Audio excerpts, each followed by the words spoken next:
Navi's turn to ban.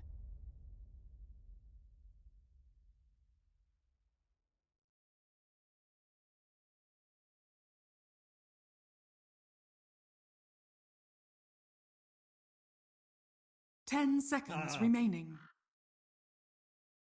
Dire team pick.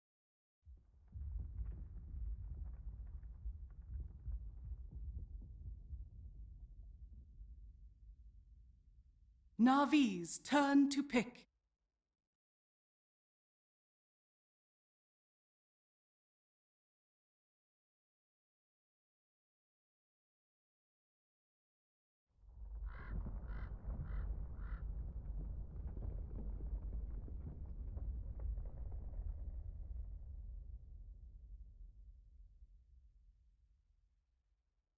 Ten seconds remaining.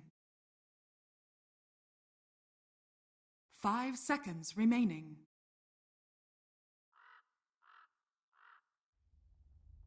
Reserve time.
Ten seconds remaining. 5 seconds remaining.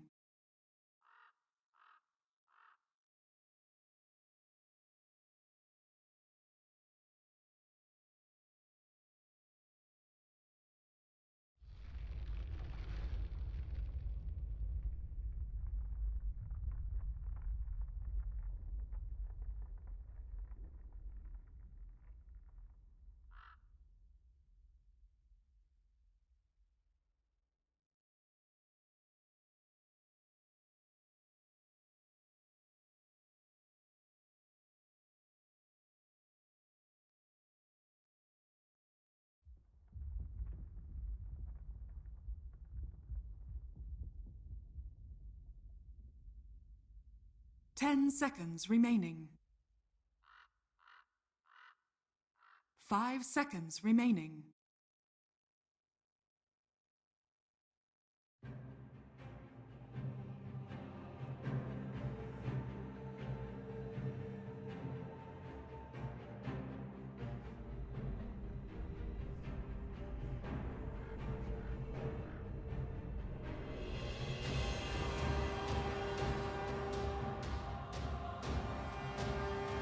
Yeah.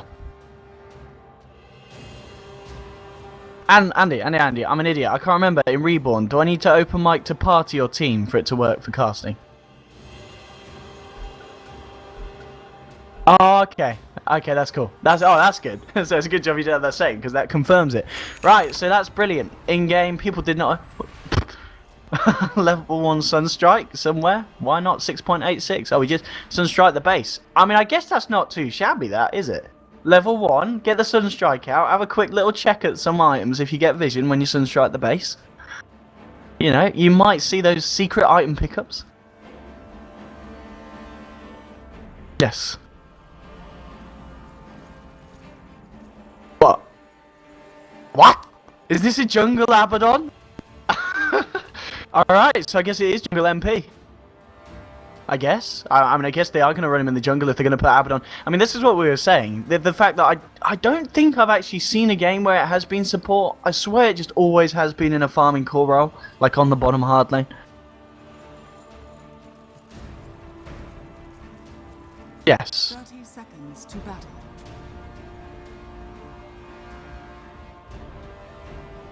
Oh, it's good. It is very good.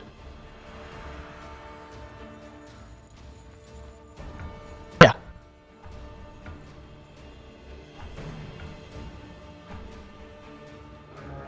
I mean, that's the thing as well. And like Dendi, obviously, his damage is all AoE. You've got a Mana Void as well. Yeah, if you get that Agzabadon ult out before they start coming through in the fights, it's going to be hard for Na'Vi to fight into. But anyway, ladies and gentlemen, here we go. So game one here of the 2-game series between Na'Vi and Team Spirit. On the side of Na'Vi, we're going to be having Akmo on that off-lane Spirit Breaker. Saneko will be on his support Sanking. Dendi in the mid lane on his signature Puck. And down on the bottom, got Artstyle playing on the support Bane. It's going to be Ditcherar farming away on arguably one of his most well-known heroes, the Anti-Mage. And I'm OD Pixel. I'm here with Draskell. Draskell, do you want to give us a quick little rundown of what we're seeing from the side of Team Spirit?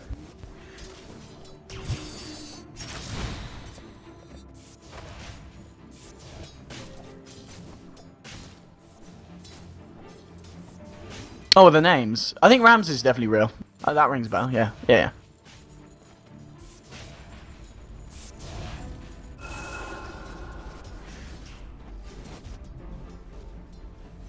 Yeah, offlane MP, and so what's the Abaddon doing? He's been making these little side pulls on the offlane and mid lane. We're actually seeing a jump in, and Dendi, with the help of Saneko, getting first blood there, and Dendi just surviving. He's gonna salve up, and all right, we've got a Dendi puck game on our hands. Dire's middle tower is under attack.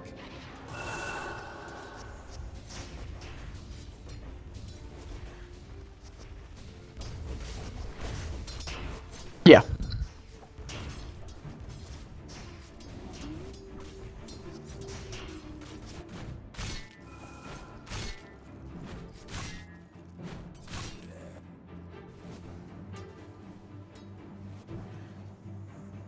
Yes, yeah.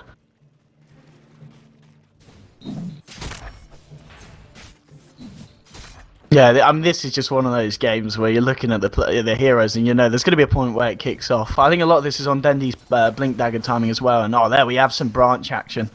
Plants a tree, eats a tree, double the length for the regen. Yes, please. Dendi there, using it to hold his place in the mid lane. It's 10-1 against the 7-2.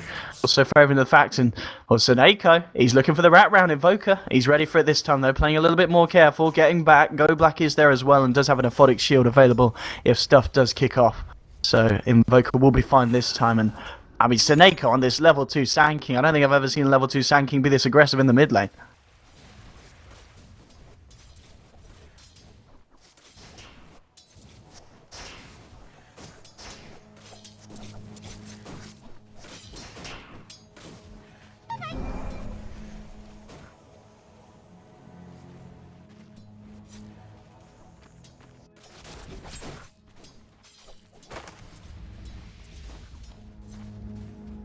On top lane, looks like we've got a bit of action. Saneko again, my god, this man with his rotations.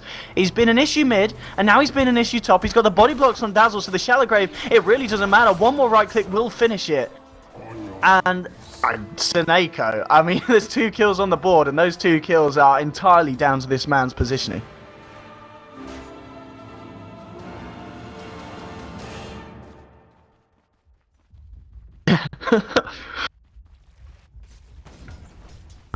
Спирит в итоге 2-0. Нави.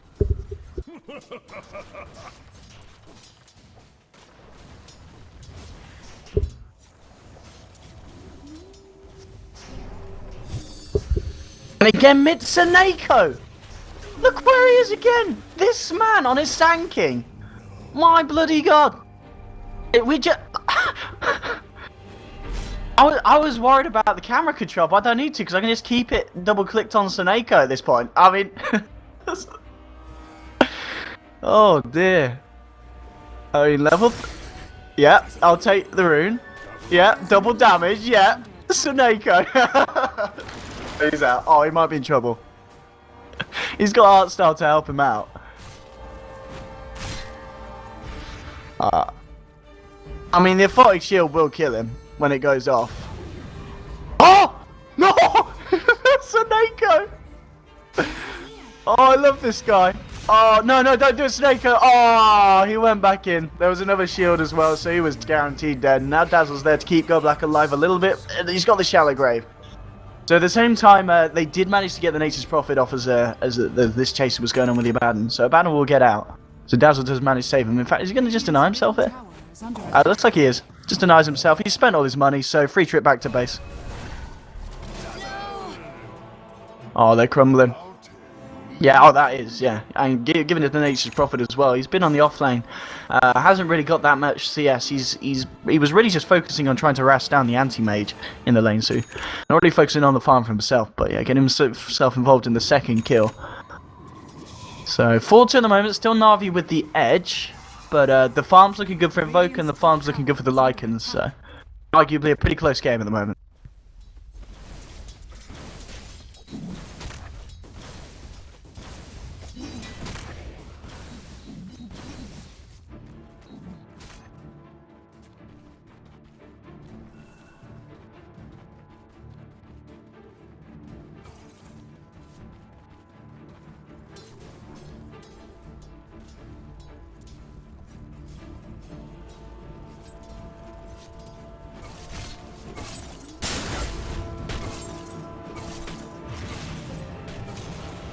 Look, bottom lane. They might just get this. Oh, he's not going to be able to go for it. Yeah. Swift comes the season.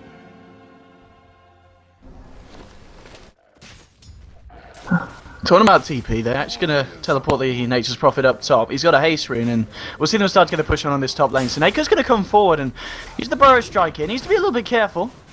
The Sandstorm to duke this one off. But it looks like they'll lose a tower here. I don't think Na'Vi can really stop this one. The pushing power, as we talked about in the draft, is pretty damn scary from Team Spirit. And yeah, they'll take the tier 1 here. And well, Aquaman's got to be careful. He has a charge, and he will get it off, yeah. Gets himself out of there. But this is pretty much Team Spirit's lineup coming into power, and pretty much what we'd expected. They'll just group up and just take down towers just like that.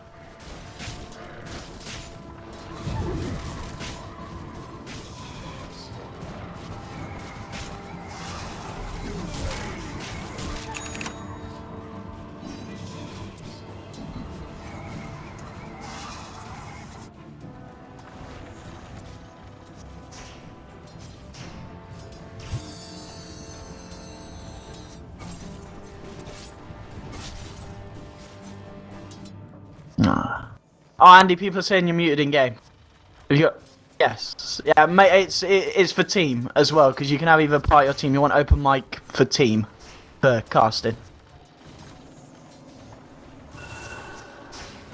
Okay. We're sorted. Maybe, yeah, okay, it's working. Okay, yeah, now I see it actually going on. Okay, cool. I just had the wrong box on. I had it for party, not team, because I'm a fool. There we go. We fixed it, guys. Yeah. That's my bad. Apologies to 5 Minute in the past. But yeah, unfortunate. Unfortunate. But anyway, what's the plan here? Dendy. He's got 1200 gold on towards his Blink Dagger. At the moment, still having a pretty strong performance. 37 CS up against the 45 for the Invoker. So Invoker is slightly ahead. It's to be expected though. Like, this is an X-Sword Invoker. You're not gonna outlast hit this.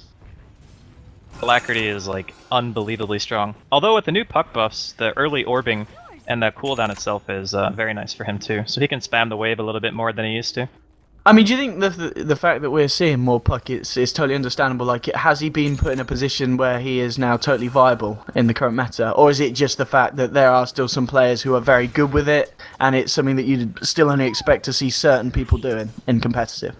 I mean, there are a lot of heroes like that, but I think that it could be the case, you know? If you're really comfortable with something, I always say this all the time, actually, when people ask me, like, how do I climb MMR? Just play what you're really comfortable with. Because you can push the hero to its utmost, and you don't have to worry about, like, oh, this hero isn't in the meta, you know? I think it's fine, as long as you're comfortable with it. Yeah, and I mean, at the moment, Dandy, as we've said, with his early rotation for Seneko, he did have the start that he needed. Seneko himself, level 4 at the moment, and I think, as you were saying, this is one of the things about when you're playing the Sand King like this. He does need to kind of keep it going unless he wants to start getting these stacks in the jungle made, and at the moment no stacks have been created, so if he wants to sit back and farm, it's going to be a long time for the Blink. Team Spirit are going right for Roche. Like, with Sand King not having Epi yet, like, Seneco's taking farm priority now. Like, he's actually just going 2 lane. The problem is, without Epi, I don't think they actually have the damage to stop this Roshan. Because with Vlad's and Trees to tank, Na'Vi can't actually contest. And they're going to do way too much stuff in the pit. It's going to die. Pretty quick as well, yeah, considering what they've got under their belts, Team Spirit. So, yeah, I think as you said, this is going to be easy Roche. And maybe Na'Vi just have to have kind of accepted that. And when they kind of came into the drafting and saw what Team Spirit had, they knew that they were dire side, they knew that they're going to be able to do this. And they will indeed, they'll get themselves Roche and Invoker picking up the Aegis. And of course, he's got the Midas here at the moment and a fair bit of gold on top. We'll actually switch over to net worth. He should be higher then. Dendi is still level and just ahead, in fact. Lead at the moment is Lycan with his farm, with the pushing, with the tower, with the Roshan. 500 ahead of Ditchara's Anti-Mage.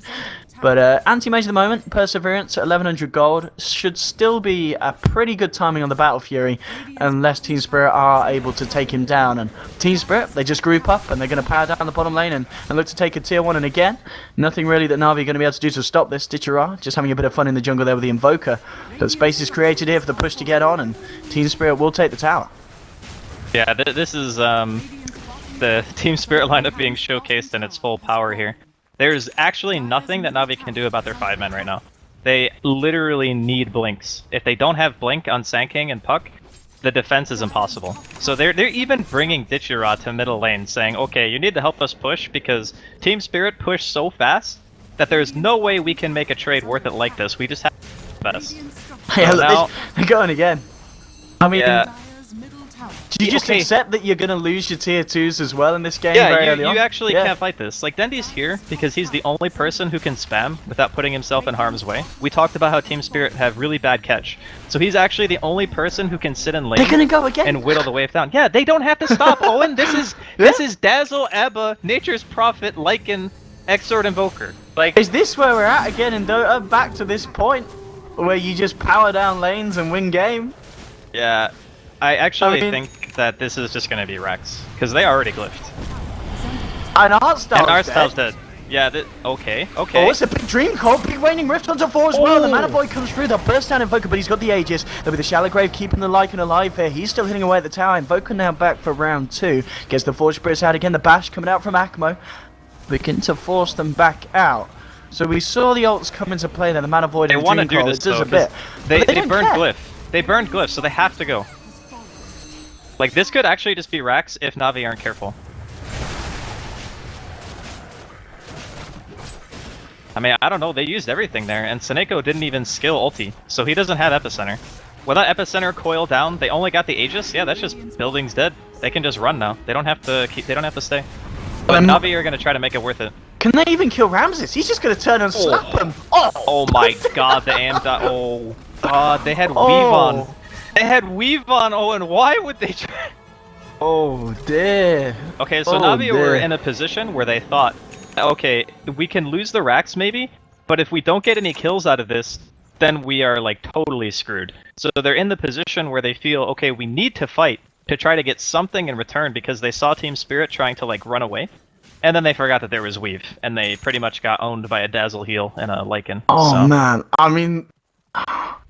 That's a pretty Can Na'Vi still win a game like this, where there's just so much momentum in the hands of Team Spirit at this point?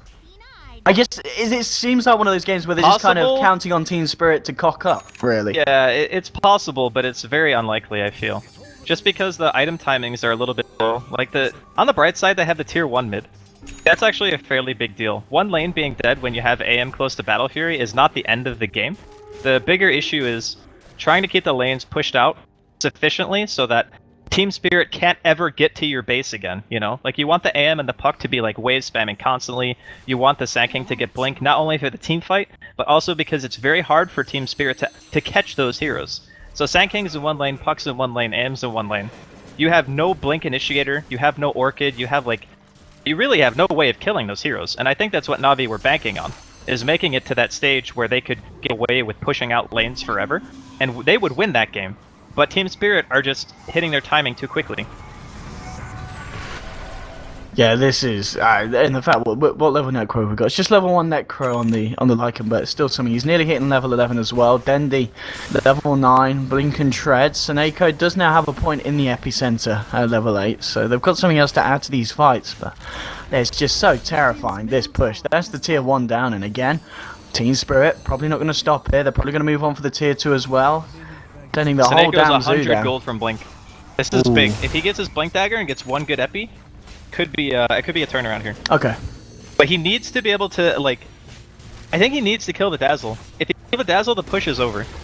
Radiant's middle tower. Because then they can't sustain. Like, the Dazzle is the only thing that's making this possible right now for them. If they can kill him, I think they have a shot at defending this. Oh, you got your Battle Fury down, but they got Godlike mech. Oh yeah. my god. 15-minute mech on this man, and a man that he did die early on, but since that he's been kept his composure, and he's not. I mean, this is the thing. This is Godlike, right? He's got what? 1 kill, only 2 assists. He's only got 24 CS, but just because of the amount of towers and objectives that they've taken, he's pretty damn rich. He really is. Oh, Iceberg. This could be a nice pick. Oh man, didn't get him. The Deafening Blast. Oh wow, everything being thrown down there. They say we need a Dream Coil, we need a Burst Strike. I mean, Seneko was there. I don't know. I guess it was maybe it wasn't still on cooldown. I don't know why they necessarily felt they needed to throw down the Dream Coil. Meanwhile, same time, top lane, Akmo getting caught out on his own. And the 5-man push is going to now look towards the top lane. They've taken the tier 2 mid. They want to try and find this final tier 2 top. But as you said, Na'Vi, they do have the epicenter blink on Seneko. Maybe that's what's going to be able to turn it around. They're going to go straight for it here. Epicenter straight in with the waning wrist as well. The burst strike onto 3. Nice the Phoenix Grip always want to fly, stopping the Dazzle from doing anything. Dazzle's going to go down, but they've lost it, Chara. And Team Spirit is just turning and fighting. Ramses running down Artstyle. The damage is too much. Bane's going to fall here. Seneko hiding and blinking out in the tree line. Dendi himself got to blink away and get himself out there with the illusory orb. And again, it's a nice combo, but you're only killing the goddamn Dazzle. Well, it would be okay just killing the Dazzle if they didn't lose their AM. Like, I would even say trading 1 for 1 like Bane for Dazzle is amazing for Na'Vi, because again, he's the one who sustains the push. He's the guy who throws out the healing wave on the Treants and the Wolves to keep them alive. Because if they didn't have that, then between Sandstorm and just Orb Spam, I think they could defend their towers, and look, it's just being showcased now.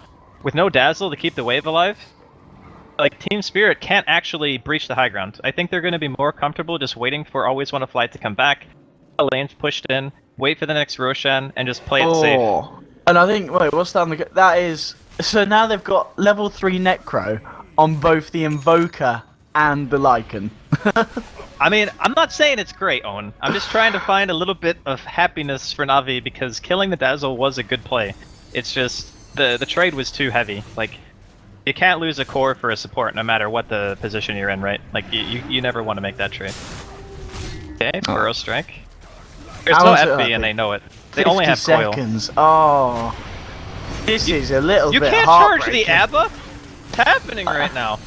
Alright, I think he's dead. I mean, Mech's been popped. Akmo, he's been popped. And look at these. It's just game over, man. There's actually just no way they can fight this. I think you just rethink your life priorities now if you're Na'Vi and say, right, we can't let Team Spirit do this because it wins games in 18 minutes. They had a very fragile lineup. Like, I can see where Artstyle's coming from with his opening draft. As soon as they opened with Invoker Dazzle, Artstyle already assumes that there's 5-man potential there. Just GG? Yeah. GG. I mean, exactly, it's GG. They can't do anything about it. But, as I was saying, it's like, you open up Invoker Dazzle, and then you want something to be able to contest lanes, to delay the 5-man, and then you want something that can teamfight, is his mentality. So he picks Bane for lane dominance, and then he picks Sand King for teamfight. And unfortunately for Seneko, even though he had like a pretty good early game, I think he actually just spent too much time doing things, like, he wasn't greedy enough.